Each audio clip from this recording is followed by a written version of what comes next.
Mayor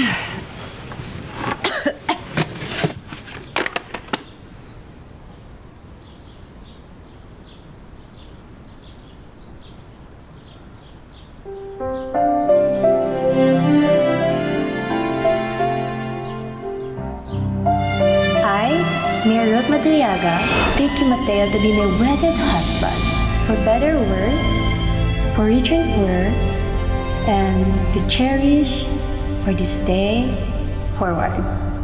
Mamahalin kita habang buhay. Ako din. Panghabang buhay.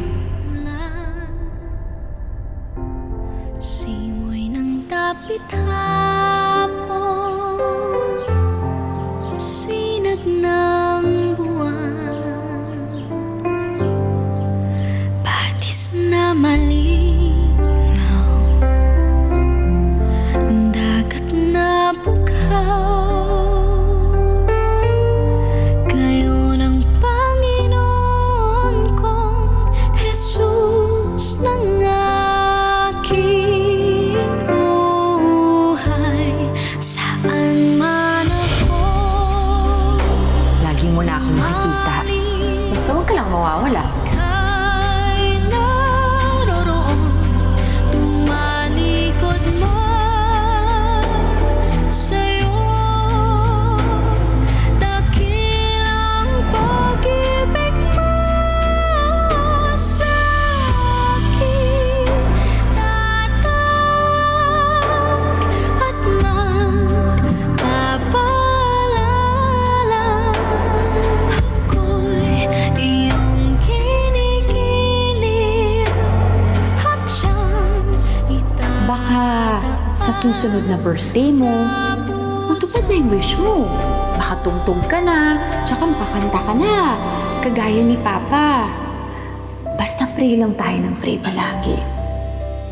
Kasi promise si tatay, gagawin niya lahat para makarinig ka na. Daya mo. Daya mo.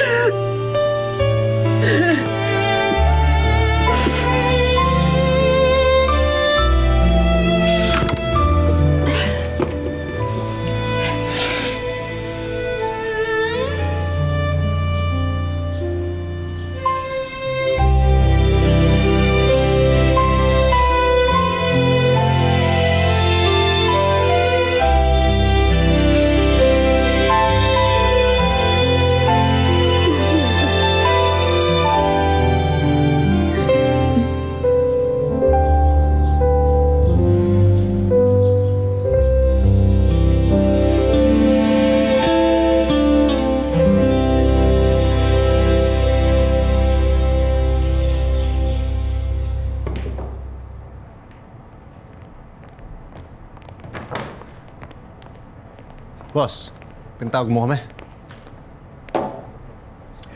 Alam niyo ba kung gaano kalaking gulo ang pagsugod ninyo sa bahay ni Mateo? Halos mamukan ka na nung bata. Boss, nakamask kami. Paano... Magdadahilan ka pa!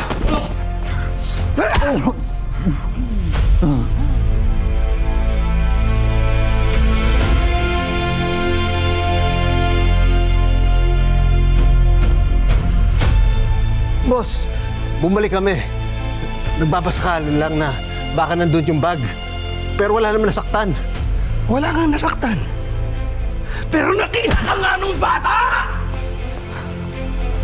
Papagsay-say nung nagmaskara ka, tatanggalin mo rin ba na? Di ba ang bobo? Ha? Ang bobo! Ang bobo talaga eh! Gusto kong malaman kung ano ba talagang klaseng utak yung meron ka. Dati kang marin, di ba? O ano nangyayari? Ano na? Nasaan na? Ha? Ganun ba? Ganun kataas yung posisyon mo ngayon? Relax ka na lang, ha? Masyado na bang small time kami para sa'yo? Ha?